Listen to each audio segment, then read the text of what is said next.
3 moins quart. Voilà, donc je vais présenter un petit PowerPoint que nous avons réalisé avec Sandrine pour le cadre du débat. Donc, on revient à la première diapositive, Sandrine. Voilà. Donc, toujours pareil, c'est les activités pour le programme des villes interculturelles, Maroc, France, Portugal. Et comme diapositive 2, Sandrine, Oui, ça y est. la deuxième diapositive, parce que là, pour l'instant, on est dans la première. Ah, tout à l'heure, ça fonctionnait, tu vois, ça fonctionnait très bien et on a un petit problème technique. J'espère que pour toi, il n'y en aura pas. Voilà. C'est toujours comme ça. Ouais, c'est pas.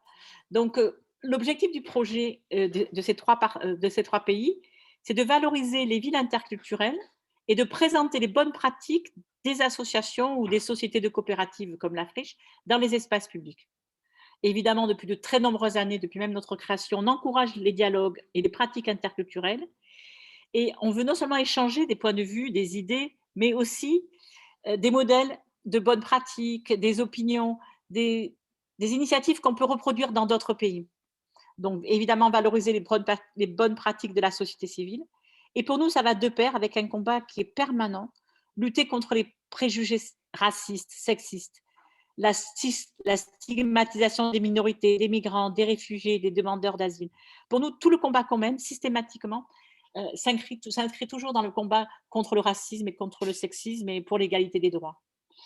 Donc, ce second webinaire, culture, intervention artistique et espace public, va donner la parole à deux associations. D'abord, Samia Chapani qui apparaît en deuxième, mais c'est Samia qui va prendre la parole en premier, qui va nous présenter une initiative de sa structure, les balades patrimoniales, pratiques culturelles dans l'espace public. Et Susanna Montero présentera les multiples activités de la Friche Belle de Mai. Donc, pour présenter, donc, comme je le disais déjà dans le premier webinaire, dès le départ, nous avons immédiatement accepté d'être partenaire du projet parce que depuis notre création, nous sommes en nous-mêmes la diversité culturelle. Nous avons toutes les cultures, tous les milieux sociaux au sein de l'association parmi nos adhérentes et nous avons toujours visé à promouvoir le dialogue interculturel, mais toujours dans le cadre de l'universalité des droits. Parce que nous pensons qu'aucune culture n'est supérieure à l'autre, mais on ne veut pas dialoguer avec une culture qui remet en cause les droits des femmes, qui exerce des violences sur le corps des femmes. Pour nous, la culture, c'est d'abord du partage. Et ce partage, on espère qu'on va bien comprendre ce que chacun et chacune fait, ces deux structures font, dans Marseille, avec nous, avec toutes les structures qui œuvrent pour le dialogue. Voilà. Surtout que dans ce contexte de crise économique, on pourrait se replier, favoriser le repli identitaire, revenir sur nos acquis, mais pas favoriser le dialogue. Et en fait, on pense que c'est au contraire à ce moment-là qu'il faut œuvrer pour faire connaître l'altérité et s'ouvrir à l'autre. Alors, ancrage donc évidemment, Samia Chabani va présenter, mais nous incitons parce que l'histoire des migrations, c'est important pour Ancrage parce que pour cette structure, l'inscrire dans le patrimoine national, c'est essentiel. Et nous nous souvenons d'une très belle exposition, il y en a eu beaucoup d'autres depuis, sur le rôle des femmes migrantes, les premières figures de l'immigration qui ont marché pour l'égalité, qui ont joué un rôle dans les différents quartiers de Marseille. On ne peut jamais oublier, on n'oubliera pas, et chaque fois qu'on peut, on la présente au niveau local et si possible au niveau international. Les trois pôles transversaux et complémentaires d'ancrage, le centre de documentation, les archives, et puis aider à l'accompagnement de projets, le centre de formation et la médiation culturelle. C'est surtout dans le domaine de la médiation culturelle que je pense que Samia va présenter son intervention, à la fois les balades patrimoniales, les ateliers pédagogiques, les expositions itinérantes et les cafés histoire. Donc, comme je le disais, et Samia le dira mieux que moi parce qu'elle est la directrice, c'est sur les ressources documentaires et sur les compétences de ces intervenants pour assurer un rôle formateur et un rôle de médiation sur les questions migratoires. L'objectif est donc de diffuser les ressources documentaires, valoriser l'immigration comme processus majeur dans l'histoire du peuplement de la région sud, sensibiliser à l'approche pédagogique du fait migratoire, transmettre la mémoire des populations immigrées et qualifier les acteurs du territoire, tout en animant une réflexion sur ce qui fait le patrimoine. Accompagner le passage des mémoires collectives à la production scientifique et patrimoniale. Voilà pour l'association Ancrage. Je vais vous présenter brièvement la deuxième association qui va intervenir. C'est la Friche de la Belle de Mai. C'est une friche culturelle à Marseille. Elle regroupe des lieux de travail artistiques, culturels, des salles de spectacles, d'expositions. C'est vraiment un lieu de création et d'innovation, une fabrique d'art et de culture et un espace de vie. La Friche Belle de Mai a des relations avec le territoire de proximité, le quartier, un des quartiers populaires de Marseille. Vraiment, son activité s'inscrit tellement dans le territoire avec plein de passerelles et Susanna va nous en parler. Voilà, donc on a pensé que ces 2 associations étaient emblématiques en fait de ce qui se faisait de mieux en matière de pratiques interculturelles dans les espaces publics. Donc je vais maintenant leur donner la parole et tout d'abord donc à Samia Chabani de l'association Ancrage. Merci beaucoup Esther, merci à toutes pour cette initiative et de nous accueillir. Bienvenue, bienvenido, marhaban à nos amis de la Méditerranée, puisque c'est un forum méditerranéen que tu nous proposes Esther, comme d'habitude. Oui. Voilà. Je vais tenter donc mon partage d'écran pour être efficace dès à présent. Voilà. C'est pas là, c'est pas là. On va y arriver, t'inquiète, on y arrive. Oui, on va y arriver. Déjà, je vais m'assurer que mon document est bien ouvert. Ce sera plus simple.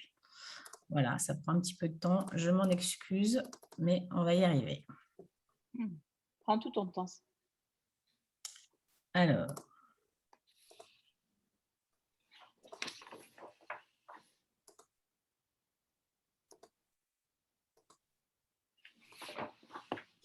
Le partage d'écran, écran partagé, voilà, on est là. Alors, n'hésitez pas à me dire si l'affichage n'est pas optimal. Parce que comme vous avez pu le constater, je ne suis pas une très grande familière du partage d'écran. Voilà. Est-ce qu'on est bien là? Parfait, Samia. Super. Bon, donc, merci beaucoup et moi, ça me touche beaucoup que le Forum Femmes Méditerranée nous associe à ce programme. On est des partenaires de longue date avec le Forum Femmes Méditerranée et les intervenants qui vont s'exprimer sont aussi pour nous des partenaires importants, qu'ils s'inscrivent dans le territoire local ou dans le territoire transnational. Alors, Ancrage. Merci Esther, parce que tu as déjà bien avancé la présentation d'Ancrage. Donc, c'est un centre de ressources sur l'histoire et les mémoires des migrations à Marseille.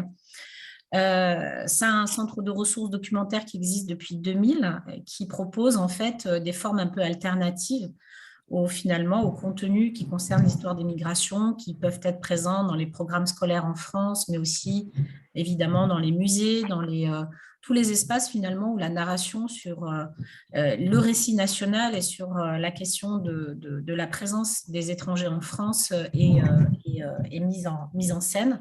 Alors également évidemment dans la pratique artistique sur laquelle Susanna reviendra davantage qu'Ancrage, puisque nous sommes moins un espace de diffusion artistique qu'un centre de ressources, bien que nous diffusions aussi et que nous ayons aussi des projets qui associent largement les artistes. Alors, Esther l'a dit, mais c'est toujours mieux en le rappelant, on est un des acteurs locaux de la lutte contre le racisme, le sexisme et contre aussi les questions de discrimination. Donc, ça, c'est quelque chose qui traverse nos actions et durablement, et aussi bien les formes de balade patrimoniale sur lesquelles je porterai la focale aujourd'hui que sur les actions éducatives ou les événements festifs qu'on peut proposer. D'ailleurs, d'emblée, bien que vous soyez à l'échelle méditerranéenne, une des actions que nous menons cette semaine, c'est après-demain, c'est une table ronde au MUSEM autour de la question des récits exiliques et de la question de l'exil en héritage. C'est une question qui, bien sûr, associe largement la rive sud de la Méditerranée, puisque ce patrimoine de l'exil concerne une multitude de groupes sociaux, mais aussi les pays d'accueil comme les pays d'origine qui se sont d'ailleurs, qui ne sont pas en reste pour travailler sur la question de l'histoire des migrants. Donc, vous êtes les bienvenus le 25 novembre à 19h au MUSEM. Pour revenir à faire un petit détour avant d'aborder la question vraiment des balades patrimoniales, ce que je voudrais partager avec vous, c'est déjà cette notion de champ patrimonial qui est quand même en évolution constante, et ça permet de resituer aussi la façon dont nous l'interprétons. Donc, le patrimoine culturel, c'est d'autant que le contexte actuel, le patrimoine culturel est devenu un élément de stratégie territoriale très important, ce qu'on appelle le marketing territorial, qui a une dimension économique forte avec la question du tourisme, mais aussi une dimension de compétitivité des territoires. Aujourd'hui, d'une certaine manière, les grandes métropoles cosmopolites méditerranéennes sont aussi un peu en concurrence, à la fois sur le plan économique, mais aussi sur le plan de narratif, de comment on évoque finalement le caractère cosmopolite des villes à l'échelle méditerranéenne, et comment est-ce qu'on en fait finalement une force ou une faiblesse selon les situations historiques et les contextes politiques, bien sûr. Ça, c'est un élément important. Donc, très rapidement, depuis l'après-guerre, le patrimoine culturel a vraiment… on a une extension de la notion de patrimoine, d'ailleurs notamment vers le matrimoine, mais pas que, mais c'est une notion très importante, puisque la définition du patrimoine s'est étendue du sacré au vernaculaire ou au quotidien, de l'objet au territoire, du matériel à l'immatériel, avec un gros travail qui a été fait par l'UNESCO sur la définition du patrimoine immatériel, de la culture à l'environnement. Et vous voyez que toutes ces extensions de patrimoine, elles sont très importantes dans ce berceau géopolitique qu'est la Méditerranée, puisqu'on va retrouver vraiment toutes ces extensions en Méditerranée, dans la définition et la désignation du patrimoine. Alors, à Ancrage, on a, comme beaucoup d'autres acteurs associatifs, finalement, bénéficié de cette extension de définition du patrimoine pour l'élargir et l'inscrire dans une convention cadre qui est la convention de Faro, qui est la convention sur la valeur du patrimoine culturel pour la société, qui a été adoptée en 2005 par le Conseil de l'Europe, qui nous a permis en fait de poser un cadre politique sur la question du droit au patrimoine, mais aussi du droit à la ville, bien sûr, sur la question de la place des habitants dans cette désignation du patrimoine, parce que vous savez qu'en France, on est héritier d'une définition très monopolistique du patrimoine qui relève, qui est à la fois un butin révolutionnaire, le butin révolutionnaire de 1789, mais qui est aussi une conception principalement publique de la définition, de la conservation et de la sauvegarde du patrimoine. Donc, cette convention cadre de Faro, qui d'ailleurs n'a pas été ratifiée par la France, mais qui l'a été par exemple par l'Italie ou d'autres pays, permettent finalement et suscitent en fait une implication plus forte des habitants et des citoyens en général dans la désignation du patrimoine, et du coup dans sa sauvegarde et dans sa valorisation. Je dirais que le grand rituel annuel de cette convention, ça reste les Journées européennes du patrimoine. Et l'espace politique, en tout cas local, ça a donné lieu à une multitude de commissions patrimoine qui se sont créées au niveau local et qui sont plus ou moins actives selon les situations. Les commissions et les communautés patrimoniales peuvent se constituer autour d'une diversité de patrimoine, un patrimoine qui peut être vernaculaire ou un patrimoine qui peut être beaucoup plus érudit, beaucoup plus inscrit dans cette définition un peu institutionnelle du patrimoine. Alors, pour faire en conclusion, la démarche intégrée du patrimoine, ce serait finalement la désignation, l'étude, la valorisation du patrimoine par les habitants eux-mêmes. Donc, comme je disais tout à l'heure, pour contrebalancer un peu ce monopole institutionnel qui existe en France, mais pas que, mais aussi pour resituer finalement les habitants au cœur de la désignation du patrimoine. Pour vous donner un exemple très concret, est-ce qu'un bidonville peut être un lieu de patrimoine ? Est-ce qu'un objet ou une chanson, une recette peut faire l'objet d'un classement ou en tout cas d'une désignation du patrimoine par les habitants ? C'est un peu ce genre de questions qu'on pose Plus largement, évidemment, l'idée, c'est d'étendre aussi la notion du patrimoine à des objets qui étaient peut-être moins évidents au départ, c'est-à-dire autre chose que des monuments, mais aussi à l'extension à l'histoire sociale, et c'est ça qui va nous concerner en Ancrage, c'est justement la question de l'histoire sociale et notamment de l'histoire des minorités en France comme groupes sociaux en mesure et en capacité de désigner aussi leur patrimoine. Hein. C'est vraiment cette démarche-là qui a accompagné le travail d'ancrage.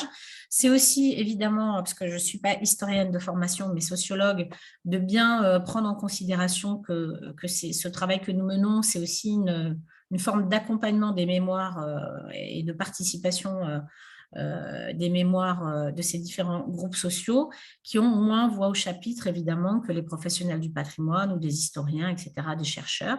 Et donc, c'est quand même réactiver la mémoire et les mémoires des habitants au service d'une désignation plus collective du patrimoine. Depuis une vingtaine d'années à Marseille, cette convention de Faro a donné lieu à plusieurs initiatives et qui ont abouti à des formes diverses, notamment des balades patrimoniales dans lesquelles les habitants sont très impliqués. Alors, un peu de méthodologie, comment on construit nos balades très rapidement. On va bien sûr beaucoup consulter les archives et là, je voulais vous donner à voir quelques exemples d'archives que nous consultons. On fait un gros travail de sélection en termes de photographie documentaire, hein, avec des photographes locaux qui ont qui ont constitué en fait un album de famille un peu de ces populations qui n'avaient pas forcément accès à la photographie dans leur lieu de vie et qui ont eu cette démarche tout à fait particulière de travailler les bassins de travail, de vie de ces publics migrants. Et évidemment aussi toute une source d'archives qui vont des sources policières aux sources associatives qui servent justement à construire cette balade. Donc, on commence souvent par justement cette consultation des archives qui est extrêmement riche à Marseille. Ensuite, on s'inscrit vraiment dans une logique participative. Donc, on va faire un travail de rencontre avec les habitants. Là, je vous ai mis quelques exemples de femmes avec lesquelles on a travaillé sur des constructions de parcours où on va privilégier une thématique, où on va consulter et avoir accès finalement aux archives familiales d'une famille ou d'ouvrières, par exemple. Ici, on a l'exemple d'une ouvrière des Tuileries qui témoignait de son travail aux Tuileries de Marseille.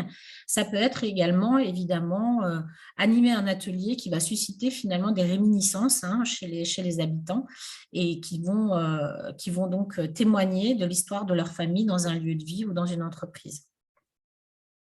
Une balade, ils participent concrètement à la balade, soit en nous accueillant sur leur pas de porte, soit en partageant une partie du parcours, soit en mettant à disposition finalement des archives familiales ou des photographies.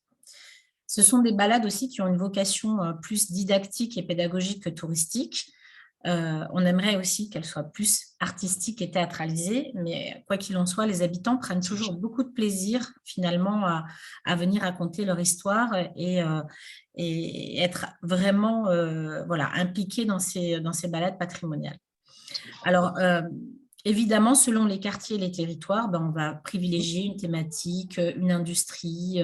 À la Belle de Mai, ce sera le tabac, la manufacture des tabacs.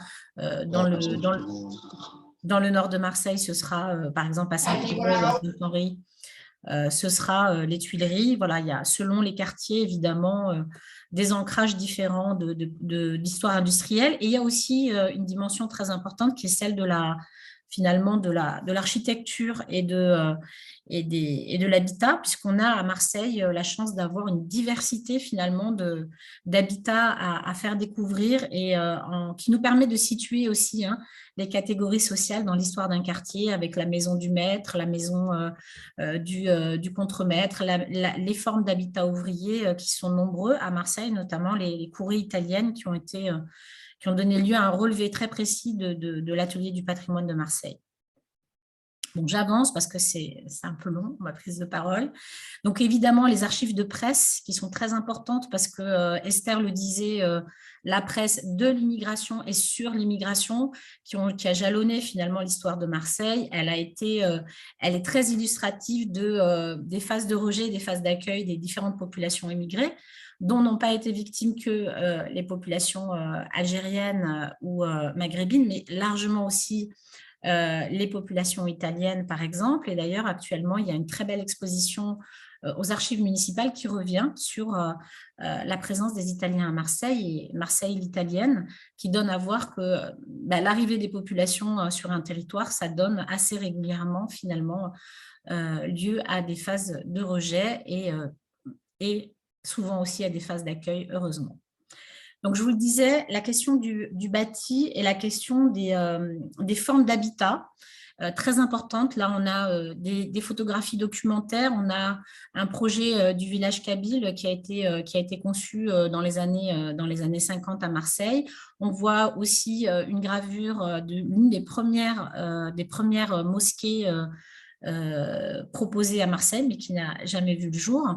Et un plan, une cartographie de l'historienne Monique Hervaux des différentes formes d'habitat, le campement, le terrain vague, le terrain à lotir, et qui couvre assez bien l'ensemble de Marseille. Donc, on voit bien que Marseille est une ville ouvrière dans laquelle les formes d'habitat ont été très diverses et sur tout son territoire, et non pas exclusivement dans ce qu'on appelle aujourd'hui les quartiers nord, qui sont, je vous le rappelle, des quartiers qui sont considérés sans patrimoine, alors que, voilà, à l'époque, je dirais, entre la moitié du 19e et du 20e siècle, le quartier nord était justement la zone arrière portuaire qui comprenait une grosse part des industries marseillaises dans lesquelles ont été mobilisées de nombreuses populations ouvrières. Donc, j'essaie d'en revenir rapidement à notre objet.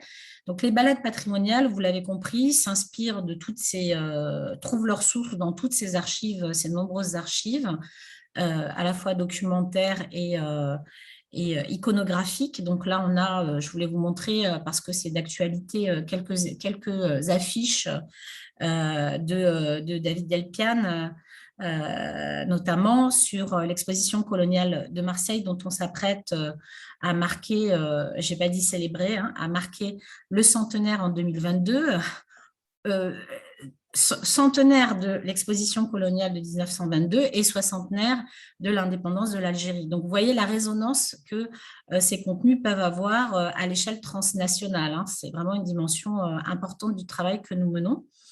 Et c'est précisément l'objet, et ce sera ma slide de conclusion, c'est précisément en fait l'objet du projet que nous porterons à Ancrage, de passer finalement d'un centre de ressources, hein, documentaire, archivistique, mais aussi pédagogique finalement sur l'histoire sociale de Marseille, à une maison des récits de la Méditerranée et des diasporas, parce qu'on est convaincu qu'aujourd'hui l'espace, on va dire, l'espace de performance en fait de la narration urbaine, c'est celui au moins de la métropole et de l'échelle méditerranéenne pour Marseille.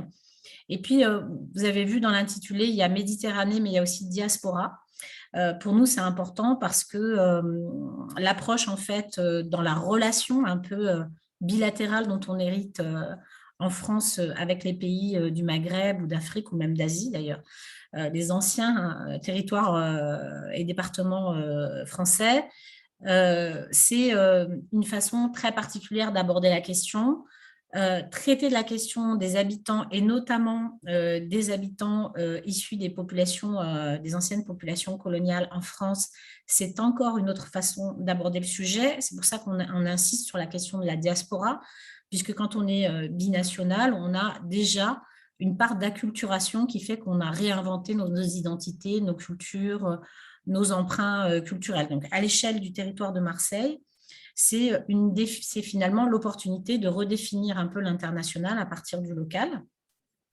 C'est aussi une façon de s'émanciper un peu de cette périodisation qu'on connaît qui est à la fois pédagogique et qui est un peu didactique. On retrouve dans les musées sur la périodisation des séquences historiques qui sont l'époque moderne, voilà, de façon le Moyen-Âge, etc., et de transcender un peu ces périodisations pour aller vers une analyse qui sera peut-être une analyse un peu moins, clairement décoloniale, hein, de ces histoires des minorités en France.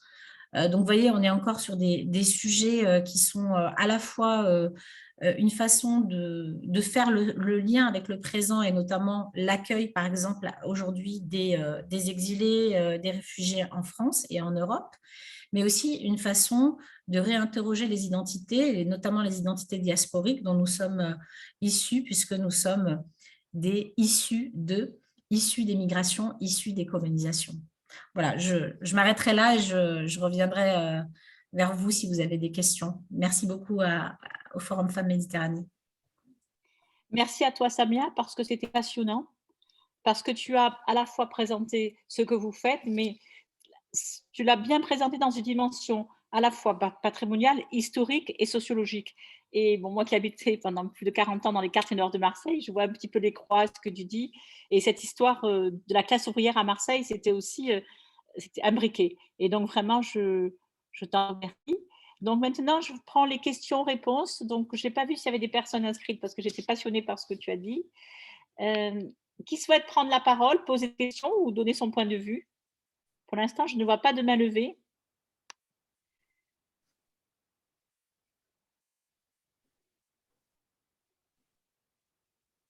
Personne pour l'instant ne s'inscrit. On peut poursuivre et prendre les questions à la fin si tu veux, Esther. Oui, d'accord, d'accord. Oui, d'accord. Je vois de nouveaux intervenants. Tunisie, Maroc. Bon, les personnes se présenteront. Alors, Susanna, est-ce que tu es toujours présente avec nous? Oui, tout à fait. Voilà, donc si tu veux bien nous parler de la Friche Belle de Mai, de ses activités en tant que société coopérative.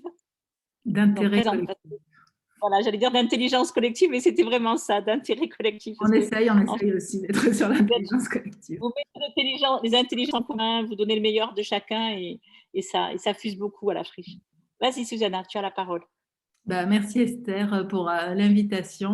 Bonjour à tous et à toutes. Donc, je vais vous parler un petit peu effectivement de la Friche Label de Mai. Donc, la Friche Label de Mai, pour situer, elle tire son nom du quartier dans lequel elle se situe, donc qui est en centre-ville et qui est à la jonction avec le début des quartiers nord. Hein, voilà.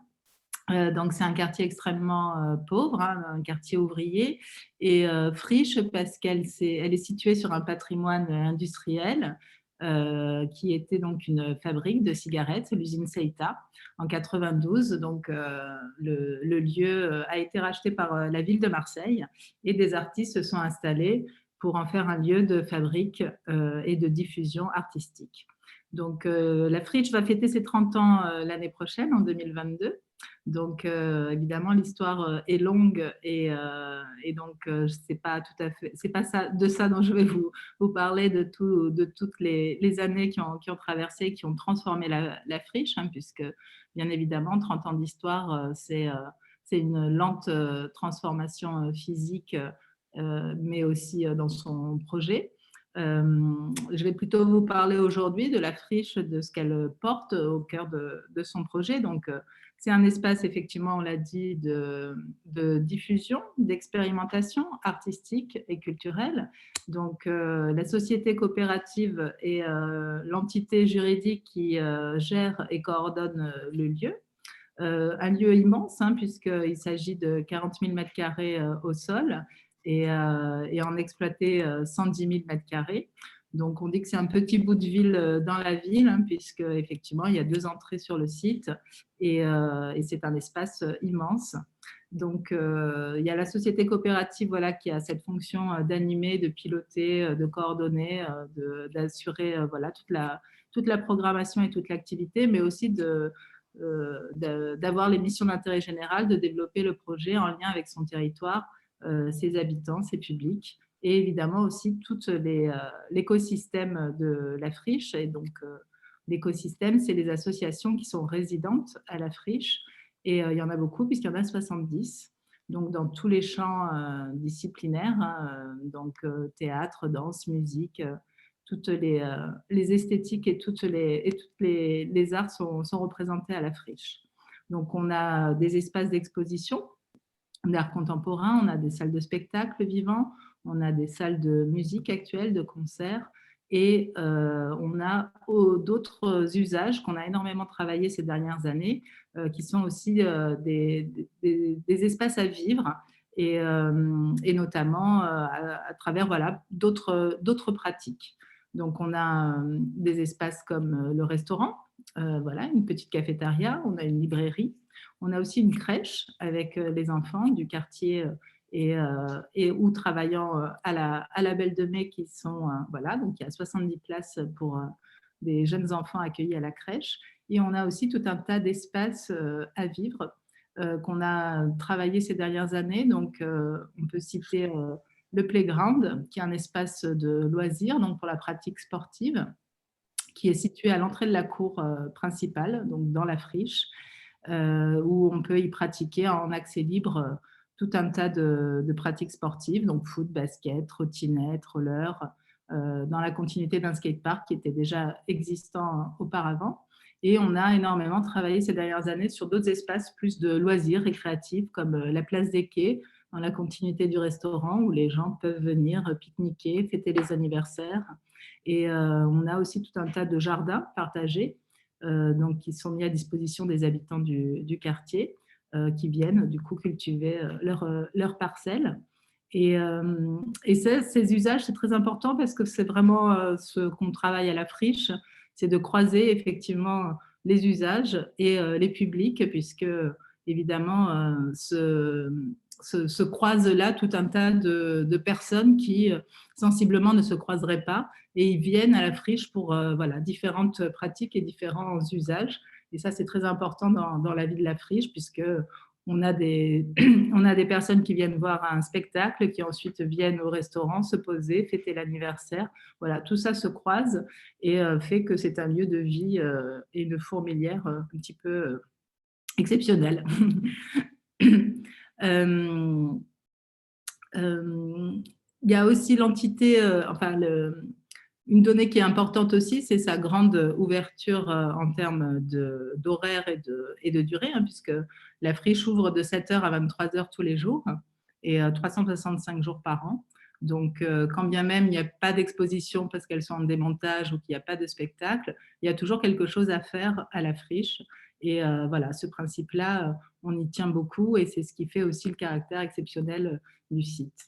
Donc, moi, je suis dans cette friche où on est nombreux, hein, puisque dans la société coopérative, on est 60 salariés à travailler.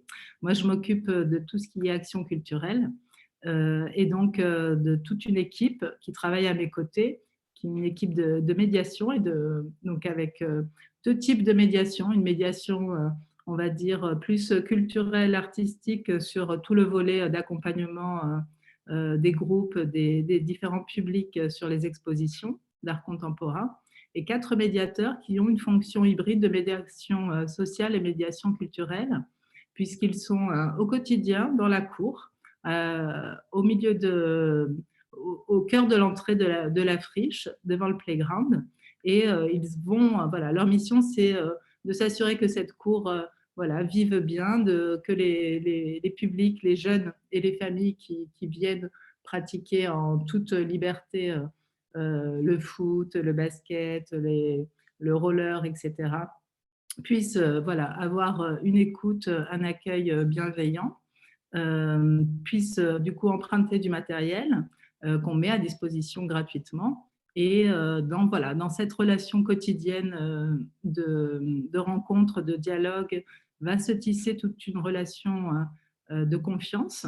Et de par cette confiance et de par cette relation qui se tisse au quotidien tous les jours et qui s'inscrit dans le temps, puisque la dimension du temps est vraiment très importante, va ensuite pouvoir être, comment dire, favoriser la découverte de tout ce que fait la richesse de la friche que j'ai cité auparavant, c'est-à-dire un spectacle avec le théâtre Massalia, par exemple, ou les bancs publics.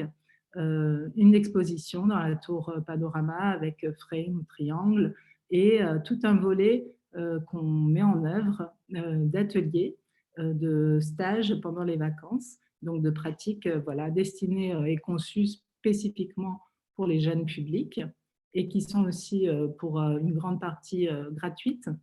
Et voilà, donc toute cette relation, voilà, les médiateurs sont là aussi pour favoriser en fait cette rencontre et cette possibilité d'aller, de connaître un peu plus la friche, d'avoir une appropriation culturelle qui puisse voilà, raisonner et aider chacun à grandir dans cette aventure qui est la friche.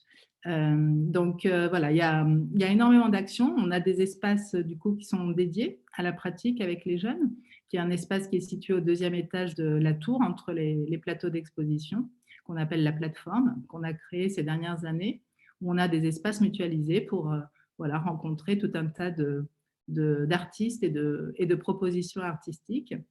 Et à travers voilà, tous ces projets, effectivement, ce qui nous tient à cœur, c'est de pouvoir accompagner les jeunes et leur permettre de se créer un parcours dans la friche, puisque du coup, on voit à travers tout ça qu'il y a des multiples entrées, effectivement, que la friche propose, où on peut venir simplement jouer au foot, mais on peut aller plus loin sur un atelier ou sur un spectacle. Et surtout, au fil du temps, parce que c'est vraiment important, cette histoire de temps, de pouvoir se construire voilà, tout un parcours et donc du coup d'avoir une approche plus globale, à la fois à travers les âges, hein, puisque aujourd'hui on a des jeunes qui voilà, sont à la friche depuis 5-6 ans à travers toutes ces propositions et qui grandissent et qui se transforment aussi au travers de ces propositions.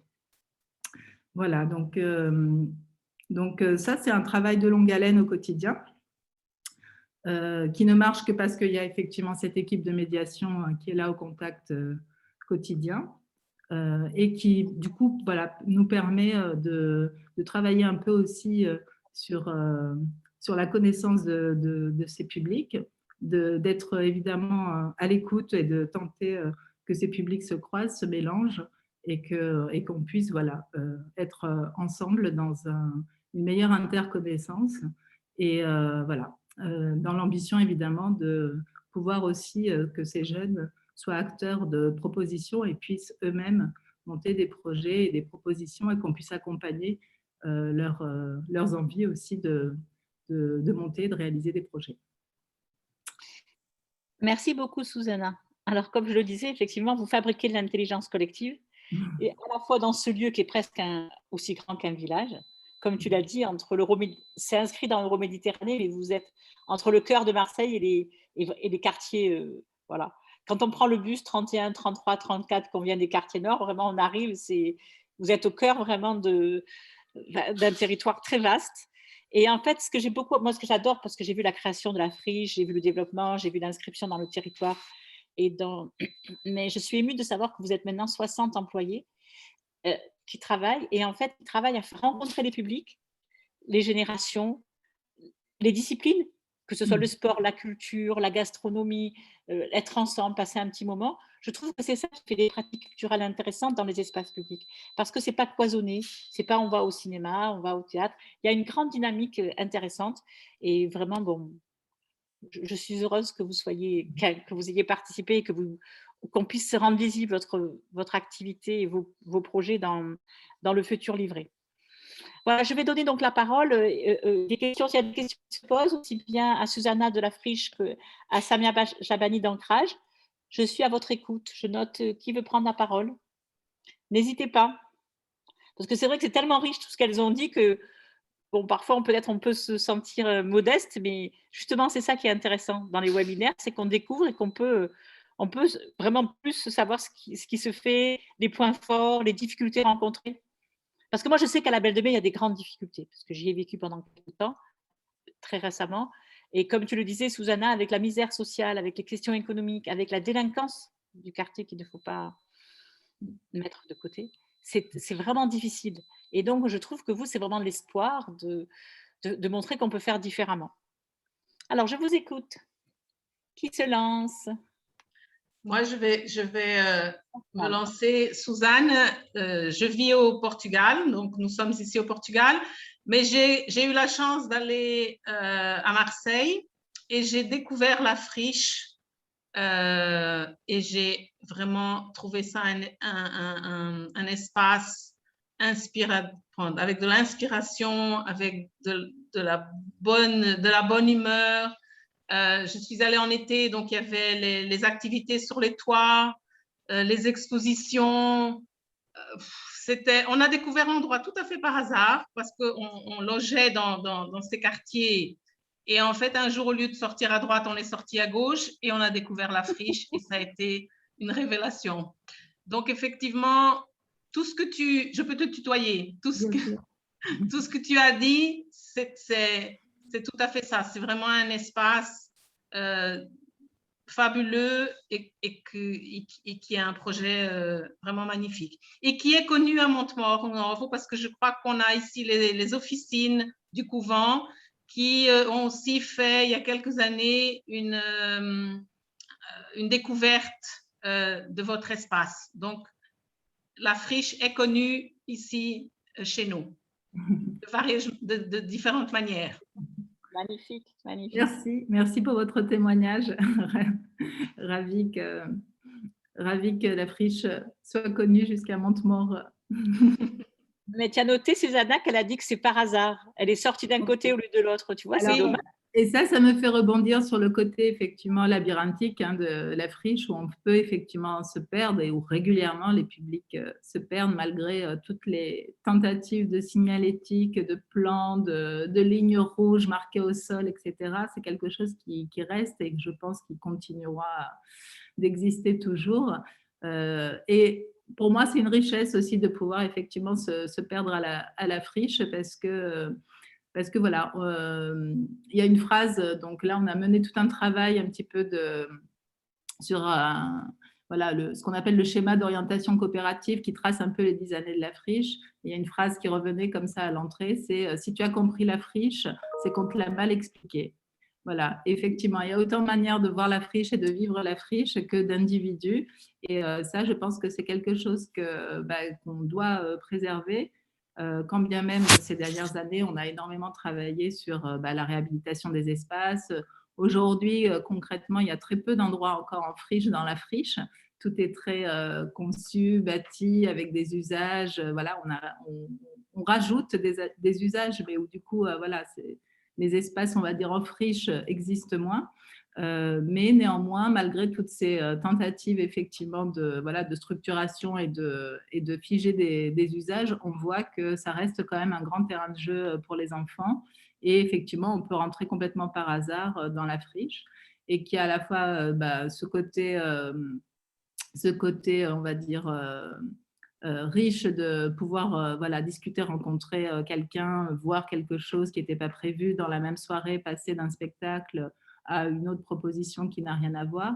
C'est ce qui fait la richesse. Mais c'est aussi un lieu qui est dur et qui, effectivement, n'est pas toujours très hospitalier parce que c'est un bâtiment industriel qui est froid, qu'on a énormément de mal, effectivement, aussi à entretenir et à rendre chaleureux parce que voilà, la surface fait que c'est immense et extrêmement coûteux. Qui est très bétonné, hein, où voilà, on a quelques espaces verts, mais ils sont quand même très tenus et que ça, c'est un vrai enjeu pour les années à venir dans la transition écologique. Vous parliez du toit-terrasse de la friche. Effectivement, c'est un endroit magique, donc avec une programmation gratuite les vendredis, les samedis et les dimanches, donc musique le vendredi et le samedi et cinéma en plein air le dimanche soir, mais où voilà, on se pose la question forcément des années à venir avec le réchauffement climatique qui va devenir extrêmement difficile aussi à exploiter. Donc il y a des challenges aussi à se donner pour travailler ces questions-là. Et ensuite, voilà, vous évoquiez effectivement la difficulté du quartier. Et ça, évidemment, elle est très présente à la friche, et notamment dans le travail de médiation au quotidien, hein, puisqu'on a effectivement voilà, des jeunes qui sont dans des situations compliquées, des familles voilà, avec des problèmes d'accès aux droits, quels qu'ils soient, hein, logement et de pouvoir manger aussi tout simplement. Donc voilà, on a aussi toute une dureté sociale effectivement qui est là présente et sur lequel évidemment on est parfois démunis. Mais voilà, ça c'est une dimension aussi importante sur laquelle effectivement on essaye d'apporter non pas des réponses parce qu'on n'y arrivera pas seul, mais en tout cas voilà, d'offrir une parenthèse effectivement dans ce moment-là et de s'entourer des bons partenaires, de structures sociales autour pour nous aider à orienter, à accompagner. Et effectivement, aujourd'hui, on ne peut pas avoir qu'une approche culturelle sans se poser toutes les questions autour par rapport à la réalité sociale dans laquelle vivent les jeunes, les familles avec qui on travaille au quotidien. Ah, merci Susanna. Moi, puisque j'ai vu qu'il n'y a pas d'inscrit, j'ai une question à poser, enfin, une intervention pour Samia Chabani, parce que dans son documentaire, Samia a présenté, en fait, ce qui se disait il y a une vingtaine ou une trentaine d'années à Marseille, le climat raciste qu'il y avait avec l'éditorial de Domenech contre les Algériens qui sont des violeurs, enfin vraiment c'était terrible et ça poussait au crime. Et il y a eu à ce moment-là une dizaine d'Algériens qui ont été assassinés à Marseille, les uns après les autres, et c'était vraiment quelque chose de dramatique. Et l'intérêt de l'association Ancrage, notamment, un des ateliers, des intérêts dans le travail, c'est en parlant des migrations, des exils, c'est insister sur le rôle que les différentes migrations marseillaises ont apporté à la ville de Marseille, que ce soit les Algériens, les Marocains, les Arméniens, les Italiens, toutes ces migrations successives ont apporté une telle richesse à Marseille, aussi bien dans l'économie que dans le savoir-vivre ensemble, malgré ce racisme qui était latent, le racisme contre les Italiens, parce que les Italiens, au début du siècle, ont été très mal accueillis par les Marseillais qui leur reprochaient d'avoir pris le travail parce qu'ils étaient payés cher et tout ça. Et donc, je voudrais que Samia redéveloppe sur cette partie-là parce que actuellement, il me semble que c'est d'actualité avec les propos racistes et terribles qu'on entend par certains candidats aux élections présidentielles en France. Samia, si tu veux bien. Merci Esther. Oui, c'est un contexte qui nous rappelle, qui n'est pas sans nous rappeler, le contexte que nous vivons aujourd'hui en France n'est pas sans nous rappeler celui qu'on nomme en France celui de la montée des périls, c'est-à-dire de l'entre-deux-guerres, où on a une vraie poussée xénophobe dans les discours politiques et dans ceux aussi de responsables, enfin des maires, des élus hein, et des représentants du peuple. Et c'est vrai que ce fameux éditorial de Domenech est resté dans les archives et constitue effectivement le point de départ peut-être d'une vraie réflexion sur Marseille, capitale de la xénophobie, hein, dans les années 70, avec, comme tu l'évoquais Esther, des ratonnades, puisque c'est comme ça qu'on les nomme à l'époque, hein, les Arabes étant les ratons.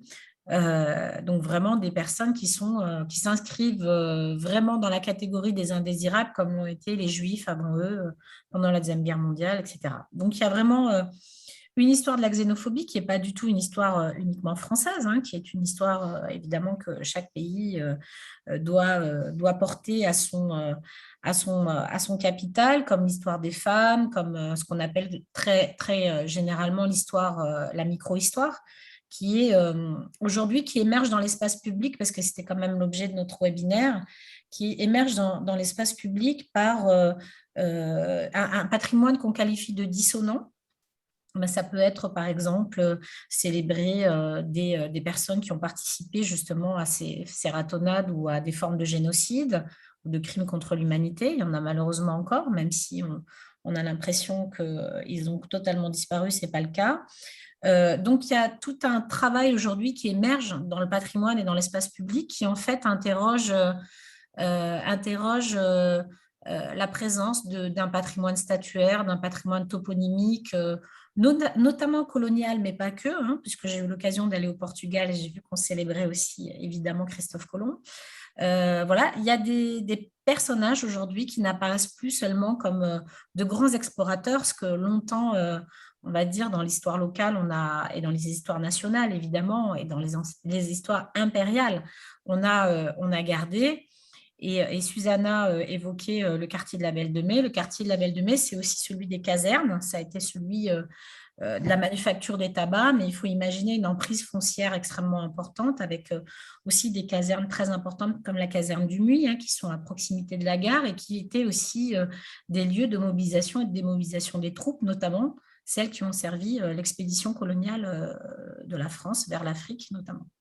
Donc, vous voyez que l'histoire je termine, l'histoire en fait coloniale et post-coloniale de l'Europe est aujourd'hui réinterrogée en Europe, mais elle interroge aussi les capitales africaines, les capitales asiatiques, dans lesquelles il y a aussi des empreintes coloniales de l'époque. Hein. Faidherbe était encore une statue présente à Saint-Louis du Sénégal il n'y a pas très longtemps.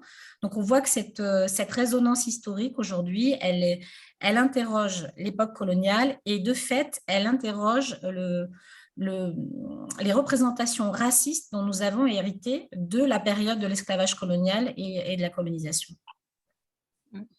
Merci. Merci. Le projet de maison dont tu nous as parlé, Maison des exils et de la Méditerranée, enfin, je me suis trompée du titre. Redonne-moi le titre pour que ça rentre dans ma tête. La Maison des récits de Méditerranée et des diasporas. Maison des récits de la Méditerranée et des diasporas. Est-ce que ce projet est en cours? Est-ce que tu penses qu'il va voir le jour où c'est vraiment… Pour nous, c'est un prolongement un peu naturel et c'est d'abord une façon de capitaliser l'expérience d'ancrage sur une vingtaine d'années. L'enjeu, c'est d'offrir un lieu vraiment de valorisation de la participation des habitants au récit de la ville et de la région. C'est aussi, je ne sais pas si vous connaissez le Memorial Act à Pointe-à-Pitre, par exemple, qui revient sur l'histoire de l'esclavage. C'est aussi une façon de créer un espace d'échange entre toutes les communautés, de toutes les composantes de la population marseillaise. Alors pourquoi? Parce qu'il nous faudrait des heures, mais il faudrait lire Cesare Mattina, qui est un sociologue qui a travaillé sur les clientélismes urbains et qui a évoqué notamment la question des concurrences mémorielles, qui est une question, vous savez, très importante aujourd'hui partout dans le monde. Hein, c'est une question largement mondiale. Et les concurrences mémorielles dans des sociétés cosmopolites, ça peut être très, très dangereux. Et c'est un petit peu ce dont on hérite en Europe aujourd'hui, mais pas qu'en Europe, hein, évidemment, mais qu'on hérite parce que traiter une mémoire qui est celle de l'histoire de la colonisation, l'histoire aussi des départements français, hein, je pense notamment au territoire d'outre-mer, traiter du rapport entre finalement la France, Marseille dans le monde et toutes ces destinations, à commencer par les destinations méditerranéennes, ça impose justement aujourd'hui de regarder un peu son histoire dans cette contemporanéité, c'est-à-dire de quelles sont les questions que ça soulève dans le rapport aux autres et dans la façon dont on a envie d'être en relation avec les autres. C'est une question qui se pose aussi aux sociétés méditerranéennes, évidemment, je pense au Portugal, à l'Espagne, mais aussi au Maroc, à l'Algérie, pour lesquels ce travail d'empreinte coloniale est encore un travail en cours, quoi. Hein. Oui, tu as raison, Samia. Zineb, est-ce que tu veux t'exprimer? J'ai vu que tu as conversé, tu as dit un petit message. Zineb se félicite des bonnes initiatives de la friche et de ce que propose Ancrage. Est-ce que tu souhaites prendre la parole, Zineb? Je t'ai vu tout à l'heure. Zineb? Je te vois. Non, je ne te vois plus. Bon, c'est pas grave. Bonjour, excusez-moi. Vas-y, Zineb. Bonjour à vous tous. Alors, j'étais en écoute depuis tout à l'heure D'où es-tu, à l'intervention de Suzanne et à vous, Esther et Samia. De quelle j'ai pour moi, Samia. Pardonne-moi de te couper la parole, c'est pas très poli. Je veux juste savoir d'où tu viens. Est-ce que tu es bien marocaine? Oui. Ah, c'est ce que me semblait. Bienvenue, on t'écoute. Alors, je ne sais pas si vous m'avez entendu tout à l'heure. J'ai parlé de l'intervention de Suzanne et de vous et de Samia. J'étais à l'écoute et j'ai le regret de voir qu'il y a certains pays comme le mien, le Maroc, en souffrent honnêtement de telles initiatives. euh, un espace qui est dédié à l'art et à l'interculture, on n'en retrouve pas ici chez nous. Et on aurait bien espéré que, pourquoi pas, ces pays avec qui on partage cette interculture, bah, qu'ils partagent avec nous de telles choses. Alors, Alors, j'aimerais savoir, est-ce que vous travaillez avec les pays maghrébins, avec les gens qui partagent avec vous l'interculture? alors Zineb, tu sais que nous avons été 10 ans chefs de file du réseau français, de la Fondation Nalint, et à ce titre, nous travaillons avec les 42 pays de la Fondation, mais plus particulièrement D'accord, avec les pays maghrébins. Nous avons toujours travaillé étroitement avec le Maroc, avec l'ancien chef de file, avec toutes les associations marocaines, et avec Wadi, qui est chef de file depuis quelques années. Et même sur l'interculturel, sur des projets communs, nous avons fait Voix de femmes, nous avons fait le dialogue interculturel, nous avons fait beaucoup de projets. Et par ailleurs, le Forum, qu'on est dans un réseau international de femmes, nous travaillons beaucoup avec des associations comme la Ligue démocratique des droits des femmes du Maroc, oui. dans 12 villes, Et avec Fouzia alors, Assouli. j'ajoute que j'ai été invitée de la part d'une militante avec moi dans l'association. Alors, le nom de notre association, c'est Nejma Tous Migrants. On Ah, travaille sur la migration, oui, avec Madame Fatema Skak. oui, Euh, oui, oui. et on travaille voilà, sur ça, la migration, l'immigration. C'est magnifique quand on partage une chose que des fois on ne s'en rend pas compte, mais on partage avec vous la même culture. Ouais, la On culture partage métisse. avec vous la même culture. Oui, Et ben, il faut voir avec Wadi. Moi, je suis persuadée que ça a du sens parce que au Maroc, vous avez la dimension, vous avez plusieurs cultures différentes et, et plusieurs langues différentes aussi. Et ça fait la diversité du Maroc. Je ne sais pas si le chef de file du Maroc a l'idée, avec d'autres collectivités, avec des institutions, de créer cette fameuse, de reprendre l'initiative comme Samia l'a proposé. Moi, je voudrais vous te témoigner parce que un jour, j'étais à Kenitra. oui. Et sur la route entre Kenitra et Rabat, par hasard, je suis tombée sur un musée privé. Et pourquoi je te parle de ça? Parce que c'est un musée qui racontait l'histoire des Juifs au Maroc à travers les habits, à travers les objets. Mais c'est un musée exceptionnel. L'exposition s'appelait De soie et d'argent. Donc, du coup, j'ai acheté le catalogue. Et c'était de toute beauté. Des robes de mariage, enfin, plein de choses. Et c'est la seule fois au Maroc où j'ai découvert qu'il y avait cette histoire des Juifs au Maroc, parce qu'il y avait beaucoup de Juifs au Maroc avant qu'ils s'exilent en Israël ou autre. Et je trouvais que comme c'était le seul endroit, dans un endroit complètement perdu, Oui. et je trouve que, je trouve que c'est dommage parce que dans l'histoire du Maroc, il y a eu des éléments intéressants. Alors, j'en parle parce que vraiment, ce musée est privé, mais il est vraiment très, très beau. Mais tellement isolé, tellement perdu, et c'est pas vraiment mis en valeur, mais c'est pas grave.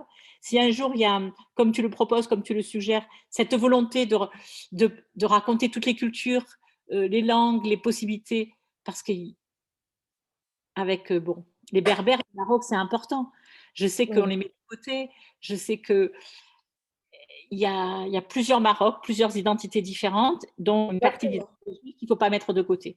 Voilà. Alors, Wadi, est-ce que tu es toujours avec nous? Oui, bien sûr. Qu'est-ce que tu en penses de l'idée de Zineb? Franchement, est-ce Eh que c'est ben, une bonne idée? franchement, j'aime beaucoup ce genre de curieux pour découvrir les choses, découvrir d'autres initiatives. D'ailleurs, nous, comme réseau marocain et comme association aussi, Association Agir Ensemble, on travaille depuis plusieurs années sur ça, sur ces thèmes-là. Nous avons beaucoup de bonnes pratiques. Nous avons réalisé beaucoup de projets à propos de tout ce que vous avez dit. D'ailleurs, il y a plusieurs endroits au Maroc, là, on préserve ce patrimoine, comme par exemple à Essaouira, il y a Beit Dakira, la maison de mémoire, la mémoire juive marocaine. Euh, voilà, il y a beaucoup de choses à découvrir au Maroc. J'espère qu'elles seront dans le J'invite livret, Zineb. Wadi. Tu vas les exposer dans le Oui, livre. j'essaie.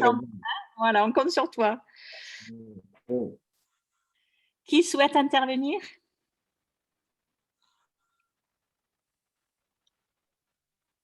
Comme Donc, association. à propos de ce Vas-y, Wadi, je t'écoute. Et alors, Monsieur Wadi, bonjour. Bonjour. Bonjour.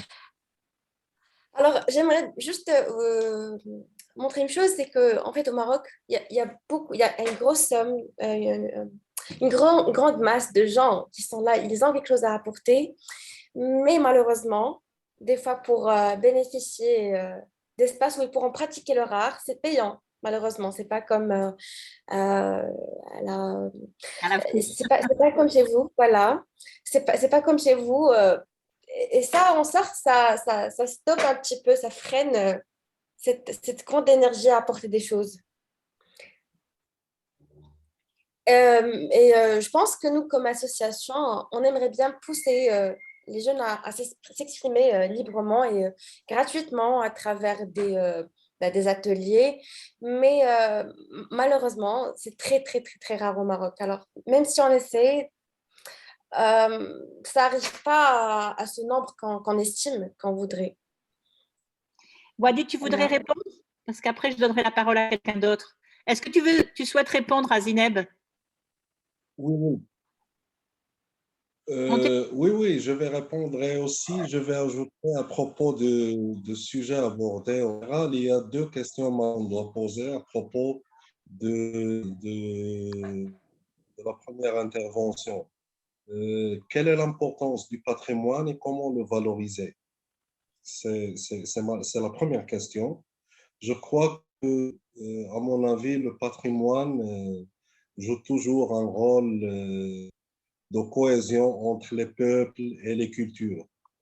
La reconnaissance d'un art, d'un savoir-faire, d'un monument, etc., permet de valoriser une civilisation aux yeux du reste du monde ou bien de l'autre, sans compter le patrimoine immatériel. Bien sûr, chaque peuple obtient reconnaissance.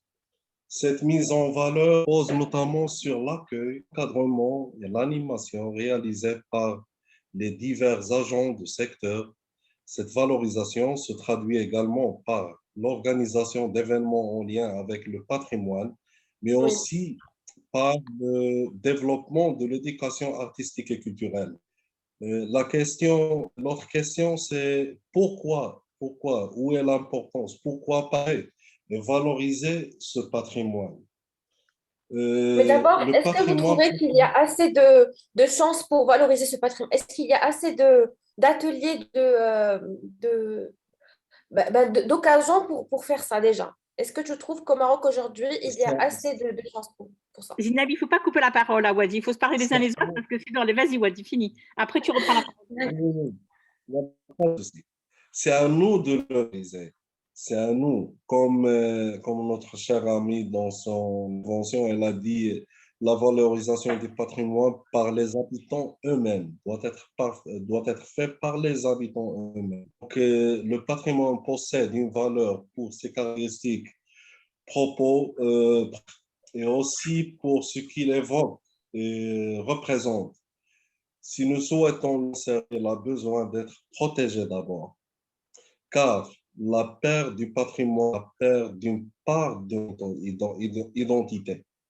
Donc, ça fait partie de notre culture, de notre identité. Chacun de nous doit faire quelque chose pour valoriser ce patrimoine.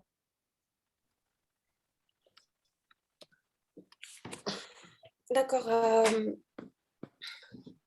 Mais alors, vous pouvez répondre au fait qu'aujourd'hui, enfin, les habitants ne peuvent pas faire tout ça tout seuls. Il faut des gens qui poussent ça déjà, des associations, euh, des gens qui sont responsables de ça. Ils ne peuvent pas l'habitant faire tout lui-même. Zineb, je crois que je connais pas bien la réalité exacte de ce qui se passe concrètement au Maroc, mais je crois que ce que veut dire Wadi, c'est que l'association Agir, son association, déjà, ils font beaucoup d'initiatives. Et en prenant des initiatives, ils poussent les habitants à participer à leur initiative. Oui, voilà. pas suffisant, ça, c'est possible. Ouais. Ce que je peux te proposer, Zineb, c'est que nous avons parmi les personnes qui participent, Louise. Louise était toujours là, n'est-ce pas? Tout à fait. Parce que je voudrais que Louise, comme tu n'as pas pu assister jeudi, Louise, elle nous a présenté jeudi son initiative avec les jeunes à travers la danse, à travers… Si tu veux bien le présenter, parce que je suis sûre que Zineb, ça va beaucoup l'intéresser. Oui. Et peut-être qu'on fera des partenariats entre les associations marocaines et ton association réexister à Paris. Parce que vraiment, je pense que ça plaira beaucoup aux jeunes Marocains, ce que tu fais. Oui, moi, ça m'a déjà plu. Déjà, d'écouter ça, ça m'a plu. Alors, vas-y, Louise, justement. Alors là, Louise, elle est extraordinaire. On te donne la parole, Louise. Merci beaucoup, Esther. Zineb, je voulais juste te demander, est-ce que tu connais la fondation Alizawa au Maroc? Oui, bien sûr.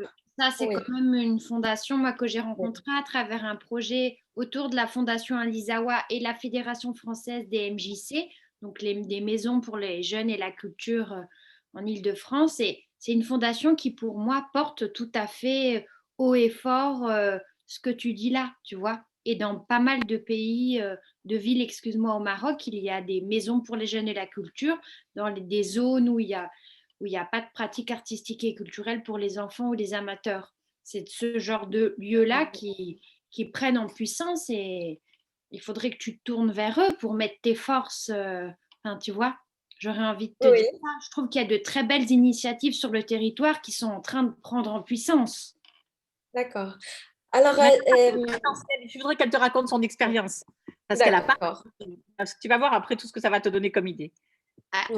J'ai pas mal de choses à vous partager, mais peut-être par rapport à la question de l'espace public, moi je pense que les publics qui n'iraient pas dans les institutions, qui ne vont pas dans les institutions, qui ne vont pas au théâtre, je pense que la question de l'espace public, il faut être dans l'espace public pour partager, adresser et être avec la question du temps, comme la spécialiste de la friche, elle a disparu, je ne sais plus son prénom.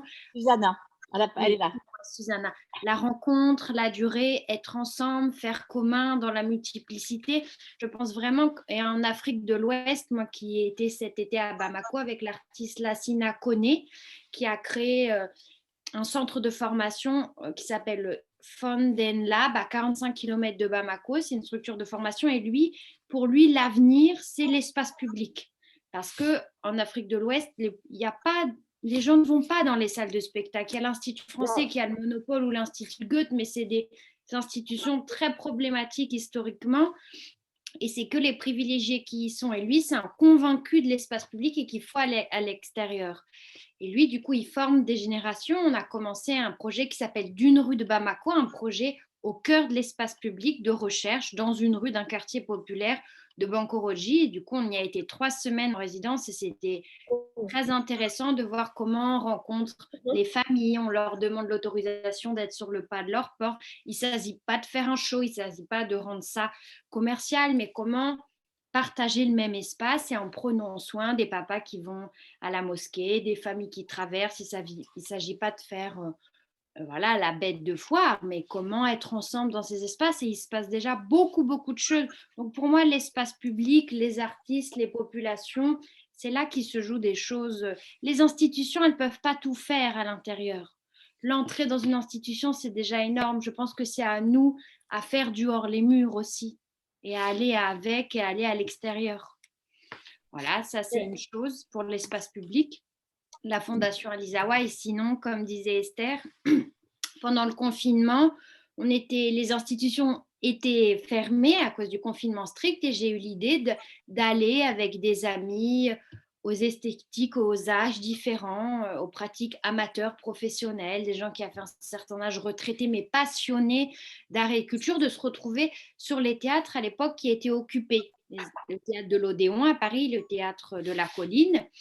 Et du coup, de faire une improvisation participative et collective transgénérationnelle. Et ça a duré à peu près 1 heure. Et là, des artistes ou pas, ou des amateurs passionnés, ou des gens, des individus qui passaient, des citoyens du monde venaient se prêter au jeu. Et ça a été la première fois au théâtre de l'Odéon, puis de la Colline, puis après chez l'habitant dans un quartier d'une résidence à Nogent-sur-Marne, là où les animations socioculturelles n'allaient jamais. Et 5 familles nous ont donné accès à leur balcon. Et là, à la rentrée, il y a eu un festival de la performance. Et là, d'ici 2 semaines, on va aller dans un cabaret, dans un milieu drag queen. Tu vois, je sens qu'il y a un appel et il y a une multiplicité d'êtres, de personnages qui viennent. Et je sens qu'il y a un collectif vivant qui est en mouvement. C'est à la fois si fragile et en même temps si puissant. Je sens qu'on peut être ensemble et que les gens sont heureux, les âmes sourient et que ça appelle du monde et l'autre se sent concerné, se sent appelé. Et du coup, moi, j'essaye de prendre soin de ça, de cette énergie-là, de ce qui est en train d'arriver et de nous trouver des moyens, tel est le phénix, de renaître et d'aller dans des espaces à chaque fois différents. Donc, je ne sais pas si ça répond à ta demande, mais en tout cas, voilà un peu moi ce qui me bouge aujourd'hui, comment faire commun, comment être dans cette multiplicité du monde d'aujourd'hui et accueillir tout à chacun dans un esprit d'hospitalité de l'autre et de éthique esthétique. Moi, c'est quelque chose, l'éthique va avant l'esthétique. Pour moi, l'esthétique est une conséquence de l'éthique. Voilà un peu. Oh là là, C'est magnifique, merci beaucoup, merci beaucoup. Alors, c'est très motivant le discours, vraiment. C'est très motivant parce qu'en fait, tant qu'on a cet amour d'être hospitalité, de cette hospitalité, d'accueillir les gens, de motiver les gens à venir, ça les encourage à vous suivre partout, quoi que vous faites. Tu n'as pas besoin d'un institut, tu as juste besoin d'un endroit, c'est tout. Et le tour est joué.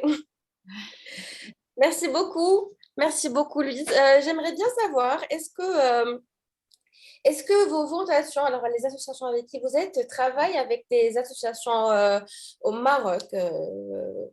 Voilà, est-ce que vous avez des projets en commun avec le Maroc, tel pays comme le nôtre? Justement, il y a avec nous la caravane des Dimo. Est-ce que la caravane des Dimo, qui est basée à Lyon, a des projets avec le Maroc? Parce que comme ils travaillent beaucoup sur la francophonie et que le Maroc est un pays francophone. Lola, est-ce que tu veux t'exprimer sur vos partenariats avec le Maroc? Oui, bonjour. Alors, en fait, on n'a pas actuellement de caravane au Maroc. Ça a été le cas par le passé. On Oui. essaye de réactiver des liens avec le Maroc, mais pour le moment, on n'a pas de porteur de projet là-bas. D'accord. Mais je sais qu'il y avait eu des contacts. Merci. L'AMCED, j'ai vu que l'AMCED qui est basée à Strasbourg, est-ce que vous avez des relations avec le Maroc? Je suppose que oui, Yassine. Ah, je ne vois pas, Yassine, il ne m'entend pas. Alors moi, pour le forum, c'est simple. Nous, on travaille avec le Maroc depuis 29 ans, depuis notre création.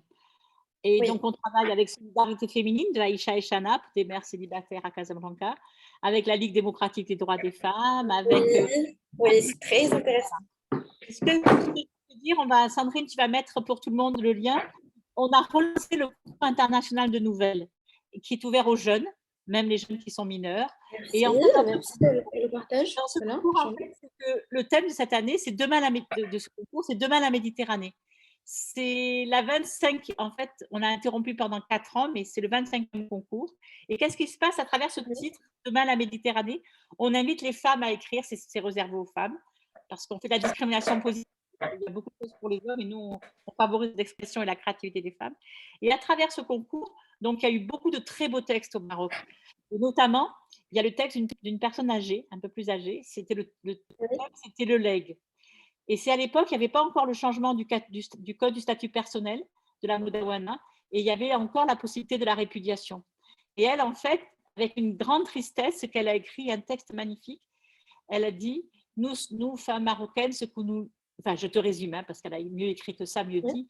Ce que nous léguons aux jeunes générations, c'est l'absence de dignité. On ne reconnaît pas notre dignité entre femmes. Parce qu'elle a eu le malheur de vivre. En fait, son mari l'a répudiée, mais sans vraiment rien dire, sans lui expliquer. Et il s'est remarié avec une femme. Et ses enfants, elle, et la famille de son mari ont été à ce remariage. Et donc, elle a senti qu'elle n'était rien. Et donc, dans ce texte, elle a voulu parler de ça. Et dans la salle à Marseille, c'était dans les quartiers nord, justement, avec l'association Sheba. Il y avait beaucoup de femmes qui étaient là pour accueillir les lauréates du concours, qui venaient de différents pays. Et il y avait une femme africaine qui s'est mise à pleurer parce qu'elle a vécu la même situation. Tu vois ? Donc, dans nos projets, on a des projets associatifs culturels autour de l'écriture et on a des projets militants pour que les femmes trouvent du travail, pour qu'on change les lois, qu'on lutte contre la violence. Tu vois, ça, c'est notre association. Mais beaucoup avec la Ligue démocratique des droits des femmes du Maroc. Voilà. Qui d'autre souhaite intervenir? Il y a Samia qui a la main levée. Ah, Samia, tu as la parole, pardon. Vas-y, Samia, c'est à toi. Samia. Ah, il y a un problème de contact. Samia, tu as la main levée? Oui, vous m'entendez? Oui, très bien. Merci de ce que tu D'accord. nous as envoyé, enfin, de ce que Louise nous a envoyé. Non, moi, je voudrais rebondir sur ce que disait Zineb, parce que je pense que c'est très important qu'on ne soit pas dans une posture de donneur de leçons sur des questions qui doivent prendre en considération finalement les contextes. Les contextes, c'est que la société civile au Maroc, en Algérie ou en Tunisie, ce n'est pas la société civile en Europe. Et donc, les marges de manœuvre pour investir les espaces communs et les espaces publics ne sont pas du tout comparables. Donc, moi, je suis très sensible au fait que tu évoques les marges de manœuvre, parce que investir des communs quand on est dans un contexte national où il y a des soutiens publics, financiers, où il y a un cadre d'intervention possible qui intervient pour soutenir la vie associative, c'est évidemment très, très différent d'autres contextes où les sociétés civiles ont encore beaucoup de soutien à recevoir. Puis, je voudrais dire aussi que la question du patrimoine, puisque j'étais aussi interrogée sur ça, non, les patrimoines ne sont pas toujours au service, y compris dans l'espace public, de l'amitié entre les peuples, hein, pas du tout. Les patrimoines sont des patrimoines dissonants, c'est-à-dire qu'aujourd'hui, à Marseille, on bataille pour débaptiser la rue Bugeaud ou la rue Cavaignac, et peut-être qu'au Maroc ou en Algérie, on bataille pour une meilleure prise en compte de la langue berbère, de la langue et la culture berbère. Je prends cet exemple-là parmi d'autres. Ce que je veux dire par là, où Esther évoquait le patrimoine juif au Maroc, dans le cadre de cette semaine culturelle en Méditerranée sur laquelle nous travaillons là en novembre, il y a un film qui est diffusé, qui est le film de Simone Bitton qui s'appelle Ziara, qui revient justement sur son histoire juive au Maroc. Et c'est un film qui sera diffusé dimanche 28 novembre et qui revisite justement la façon dont les habitants au Maroc préservent et transmettent cette histoire juive marocaine. C'est extrêmement intéressant parce qu'à Marseille, on a d'autres espaces qui vont être aussi des espaces d'entraide dans les mémoires, mais il y a aussi des espaces de conflictualité, ce que nous on appelle la valeur conflictuelle du patrimoine, c'est-à-dire aujourd'hui, tu peux traverser une rue, un espace public et être heurté par une statue, un nom de rue qui va venir quasiment porter atteinte à ta dignité d'être humain ou voilà, donc de citoyen. Et les espaces de concertation, ils sont aussi à construire en France, hein. Tout n'est pas gagné. C'est-à-dire que oui, il y a un rapport de conflictualité positive aussi. Et en fait, c'est tout simplement ce qu'on appelle le rapport démocratique entre les forces de la société civile, les associations, les élus, les techniciens, etc. Donc moi, Zineb, je t'encourage surtout à poursuivre ta réflexion. Voilà, je m'arrêterai là. Je pense qu'effectivement, c'est important les questions que tu soulèves. Oui, alors juste, j'aimerais bien vous parler de mon projet actuel. Je suis étudiante en réalisation cinématographique, également scénariste. Et dans mes thèmes, j'aime bien parler sur la femme. J'aime bien parler sur l'égalité et sur comme quoi, déjà pour ce problème, il faut se débarrasser du problème de la haine entre la femme et la femme. Si déjà ça, on en travaille sur, je pense que ça va vraiment progresser le rôle de la femme au sein de la société. Alors, j'ai entendu parler que ça parle aussi, le forum, il parle aussi sur les femmes militantes, n'est-ce pas? Je ne suis pas hors sujet. Alors? Il n'y a pas d'hors sujet, on discute de ce qu'on veut. Et ton projet, est-ce qu'il est à titre individuel ou c'est autour de l'association qui se développe? L'association à laquelle alors, c'est un projet de court-métrage. Comme je vous ai dit, je suis réalisatrice cinématographique. Donc, j'aime bien faire des courts-métrages qui parlent sur la femme, mais dans un cadre qui est un peu très transparent, qu'on n'y prête pas attention. J'aime bien aussi parler de tout ce qui peut créer un changement en général, des choses qui peuvent toucher la personne à être plus consciente de ce qui se passe. Est-ce que tu as déjà fait des courts-métrages sur YouTube ou pas? Alors, j'ai déjà fait. J'ai déjà fait quelques vidéos. J'ai une petite vidéo qui parle sur même la famille, comme quoi l'hivernage des enfants, quand ils partent, le vide qu'ils peuvent laisser chez les parents. J'ai parlé de ça. Et voilà, maintenant, je travaille sur le rôle de la femme. Bien. C'est mon Bien. thème actuel. Donc, écoute, si tu veux nous envoyer tes productions, parce que tu sais que le forum, justement, avec la Ligue démocratique des droits des femmes, avec le CAOUA, qui représente 22 pays, l'IEMED de Barcelone et bon, plusieurs structures, on a créé la Fondation des femmes de l'Euroméditerranée, où tu as une plateforme français, anglais, arabe. Sandrine va te mettre les références. Et on diffuse, on se bat d'abord pour l'égalité, la dignité, pour l'autonomisation économique des femmes. Mais on a quand même 500 associations qui en sont membres et on fait passer l'information. Il y a le réseau des journalistes, le réseau des femmes créatrices. Il y a pas mal de choses qui circulent et si tu veux être en relation, je pense que ça peut être intéressant que tu nous envoies et puis qu'on trouvera des façons de promouvoir et de rendre visible ton travail. Parce que malheureusement au Maroc, comme j'ai dit, l'art, il est là. Il y a beaucoup d'artistes, mais la femme, il y a toujours ce problème de femme créatrice, en quelque sorte. Il y a toujours ce fait que les hommes, ils se disent, on est bien en ça, on peut faire ça, on peut être réalisateur, caméraman, on peut tout faire, mais la femme, quand elle fait, elle est trop critiquée. Et c'est ce que j'aimerais pas que ça reste. J'aimerais changer ça. Voilà.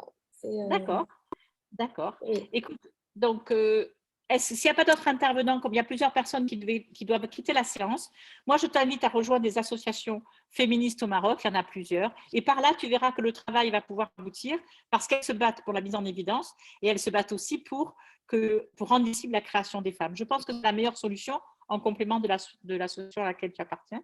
Susanna, Samia doit nous quitter, donc on la remercie parce qu'elle a des obligations. Est-ce que tu veux dire une petite conclusion, Susanna, ou nous quittons? Et nous te remercions beaucoup, Zineb. On sent que tu es à fond, que tu veux t'engager. Merci évidemment au Maroc. Je suis très contente pour être avec vous aujourd'hui. Vraiment, je suis très contente et Louise m'a vraiment surpris avec le magnifique projet. Ça m'a très motivée. Merci pour l'histoire. C'est une expérience qui touche vraiment. Et je vous remercie. Je te remercie, Samia, aussi. C'était très riche. Merci à vous. Merci. Est-ce que tout le monde est d'accord pour que nous quittions la réunion puisque nous avons fait le tour? Très bien. Donc, écoutez, je vous remercie à tous et à toutes. Et je vous dis, pour ceux et celles qui habitent Marseille, évidemment, les autres, c'est compliqué, rendez-vous le 9 décembre à Coco Elten, 16 rue Bernard Dubois, pour le séminaire que nous allons organiser dans le cadre de ce projet. À bientôt. Au revoir et merci. Au revoir, merci. Au revoir. Au revoir, Susanna. Au revoir.